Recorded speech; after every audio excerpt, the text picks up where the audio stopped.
চেষ্টা দু অক্ষরের একটি শব্দ, কিন্তু এই ছোট্ট শব্দটার কতটা ক্ষমতা তা বলে বোঝানো সম্ভব নয়। এই একটি শব্দের দ্বারা কত মানুষের জীবন পরিবর্তন হয়েছে, কত মানুষ এই শব্দটির দ্বারা সফলতার মুখ দেখেছে। আবার এই শব্দটি মানুষের পরিস্থিতিকে পাল্টে দিয়েছে। কথায় বলে, চেষ্টা করে দেখি না কি হয়। তাই জীবনে কিছু অর্জন করতে গেলে চেষ্টা করতে হবে। আমাদের হাতে এইটুকুই আছে। দেখো, ঈশ্বর আমাদের প্রত্যেকের মধ্যে কোনো না কোনো প্রতিভা দিয়ে পাঠিয়েছে। তাই তোমার যদি মনে হয় যে তোমার যোগ্যতা নেই, তাহলে তোমার পারিপার্শ্বিক মানুষগুলো তোমার মধ্যে খারাপ প্রভাব সৃষ্টি করবে।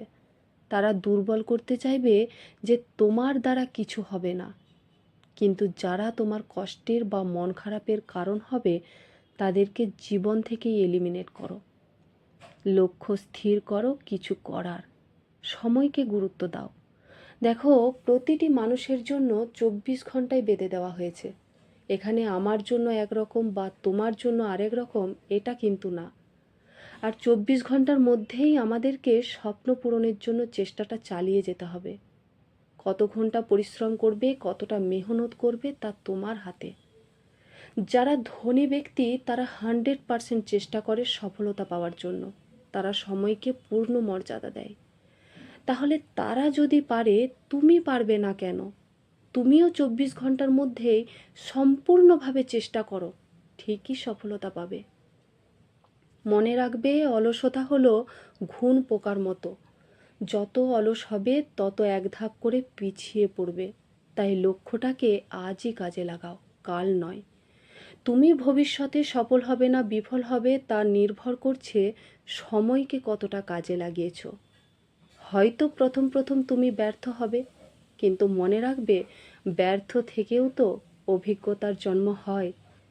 কোনো কাজের দ্রুত সফলতার তো দরকার নেই, কারণ দ্রুত সফলতা মানেই দ্রুত হারিয়ে যায়। আর যা সময় ধরে আসে তা বিলুপ্ত হয় না। কখনো কখনো এই ব্যর্থতা আমাদের আত্মবিশ্বাসের উপর আঘাত আনে। তাই ব্যর্থ হলেও মন থেকে ভেঙে পড়ো না। তুমি ব্যর্থতা থেকে যা শিক্ষা পেলে, ভবিষ্যতে এই শিক্ষা তোমাকে সাহায্য করবে। ব্যর্থতার জন্যই সফলতার এত স্বাদ। ভালো কিছু পাওয়ার জন্য ধৈর্য ধরো। রেজাল্ট কখনোই আমাদের হাতে থাকে না, অথচ এটাতেই আমরা বেশি চিন্তিত থাকি। আমরা চেষ্টা করতে গিয়ে ভয় পাই এই ভেবে, যদি হেরে যাই। 100% মেহনত থাকলে কখনোই তুমি হতাশ হবে না। একবার সফলতা হাতে এলে লোকে তোমার ব্যর্থতার গল্প শুনতে চাইবে। এ জীবনে কেউ তোমাকে কিছু পাইয়ে দেবে না, তোমারটা তোমাকেই করতে হবে। দেখবে, মেহনত কখনো ধোঁকা দেয় না। এখনকার সময়টা হয়তো তোমার অনুকূলে নয়।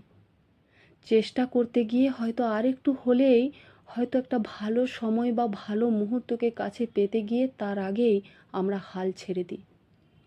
খারাপ পরিস্থিতি সবার জীবনে আসে এবং চলেও যায়, কারণ সময় পরিবর্তনশীল। আজ তুমি যে লোকটাকে দেখছো যে সে স্বাচ্ছন্দ্যে বসবাস করছে, কাল হয়তোবা দেখবে ঠিক তার উল্টো।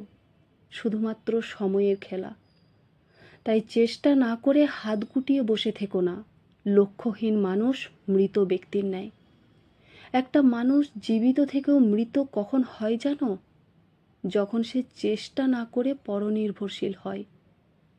অনেক মানুষ আছে যারা ভাগ্যের দোহাই দেয়। এ প্রসঙ্গে তোমাকে একটা কথা বলি।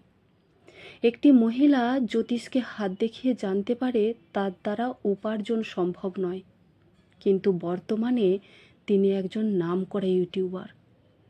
এখানে যদি উনি ভাগ্যের দোহাই দিয়ে যদি বসে থাকতেন চেষ্টা না করে, তাহলে জ্যোতিষীর কথাই মান্যতা পেত। কিন্তু মহিলাটি চেষ্টা দ্বারা তা ভুল প্রমাণ করেছে।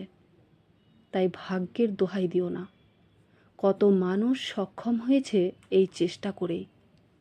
সফলতা দেরিতে হলেও ঠিকই আসে। আর একটা কথা বলি তোমাকে, নিজের বিবেককে অভিযোগ জানানোর সুযোগ দিও না। কখনো যেন বলতে না পারে তুমি তো চেষ্টাই করনি। তাই চেষ্টা করো আর সৎ পথে উপার্জন করে জীবনকে সুন্দর করো। আর এই পরিবর্তনই মানুষের মনে তোমার প্রতি ধারণা বদলাবে।